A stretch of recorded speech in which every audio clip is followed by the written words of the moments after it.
भूत पिशाच निकट नहीं आवे, महावीर जब नाम सुनावे। नासे रोग हरे सब पीड़ा, जपत निरंतर हनुमत बीरा। प्रणाम।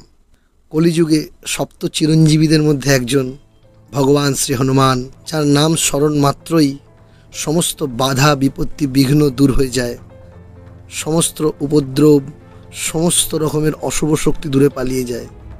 সেই ভগবান শ্রী হনুমানের বিভিন্ন রূপের মধ্যে পঞ্চমুখী হনুমানও একটি রূপ। আপনারা দেখে থাকবেন যে অনেকে সদর দরজার মাথায় পঞ্চমুখী হনুমানের ছবি টাঙায়, কিংবা আপনাদের মধ্যে নিজেরাও অনেকে টাঙিয়ে থাকবেন। তো এই পঞ্চমুখী হনুমানের যে রূপ, এই রূপের উৎপত্তি কোথা থেকে আসুন আজকে জানা যাক। কুম্ভকর্ণ আর বিভীষণ ছাড়া রাবণের আরেকটি ভাই ছিল, তার নাম ছিল অহিরাবণ। তিনি পাতাল লোকের অধীশ্বর ছিলেন, মানে যেটাকে আমরা আজকের দিনের তথাকথিত আন্ডারওয়ার্ল্ড বলতে পারি। তো যখন ইন্দ্রজিৎ নিহত হলো, তখন রাবণ দেখলো কোনো কিছু করেই রামকে হারানো যাচ্ছে না, তো সে চলে গেল পাতালে তার ভাই অহিরাবণের কাছ থেকে সাহায্য নিতে। এবার অহিরাবণ যে পাতাল লোকের অধীশ্বর ছিল, সে কিন্তু মায়া জালে এক্সপার্ট ছিল। রাতের অন্ধকারে অহিরাবণ মায়ার দ্বারা বিশ্রামাগারে বিশ্রামরত রাম এবং লক্ষ্মণকে নিদ্রামগ্ন অবস্থাতেই তুলে নিয়ে পাতাল লোকে চলে গেল, এবং রাবণের আদেশ ছিল যে সেই পাতাল লোকেই যেন সে রাম এবং লক্ষ্মণকে হত্যা করে। বিভীষণ ততক্ষণে রাবণকে ত্যাগ করেছেন এবং তিনি রামচন্দ্রের দলেই থাকছিলেন। তো অহিরাবণের এই কুমতলবের কথা জানতে পেরে বিভীষণ হনুমানকে সতর্ক করলেন যে এরকম অহিরাবণ রাম এবং লক্ষ্মণকে পাতালপুরীতে নিয়ে চলে গেছে এবং সেখানেই তাদেরকে হত্যা করা হবে। রামের দাস হনুমান প্রভুর ক্ষতি তিনি কি করে বরদাস্ত করবেন, তিনি দৌড়ে চলে গেলেন পাতাল লোকে রাম এবং লক্ষ্মণকে খুঁজতে। সেখানে গিয়ে তিনি দেখলেন যে মকরধ্বজ নামে এক যুবক অহিরাবণের পাহারাদার। তিনি অহিরাবণের দোরগোড়ায় পৌঁছতেই মকরধ্বজ তাকে আটকালেন।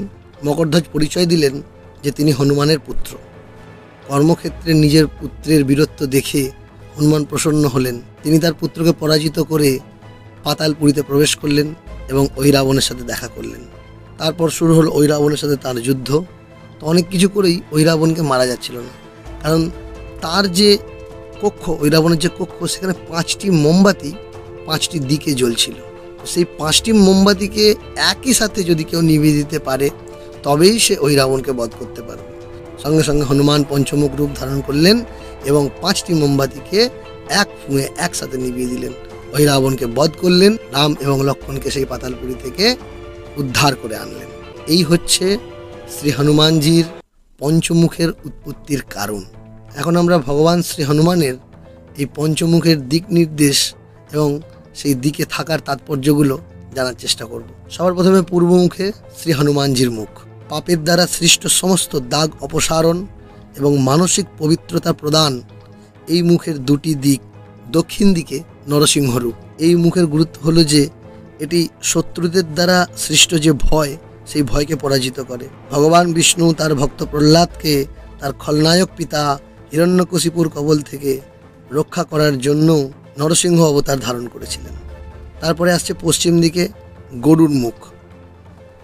একজনের শরীরের সমস্ত ক্ষতিকারক প্রভাব দূর করার পাশাপাশি মন্দ মন্ত্র ও কালো জাদুর প্রভাব এবং নেতিবাচক আত্মাকে দূরে সরিয়ে দেওয়া এই মুখের আসল কাজ।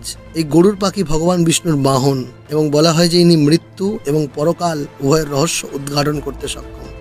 গরুর পুরাণ নামে একটি হিন্দু ধর্মগ্রন্থ রয়েছে, যেখানে জীবন ও মৃত্যুর বিভিন্ন রকম রহস্যের কথা উল্লেখ আছে। তারপরে পঞ্চমুখী হনুমানের উত্তর মুখে রয়েছে বরাহ রূপ। এই মুখের তাৎপর্য হলো যে এটি গ্রহের সমস্ত নেতিবাচক প্রভাব দ্বারা আনা অসুবিধা থেকে রক্ষা করে।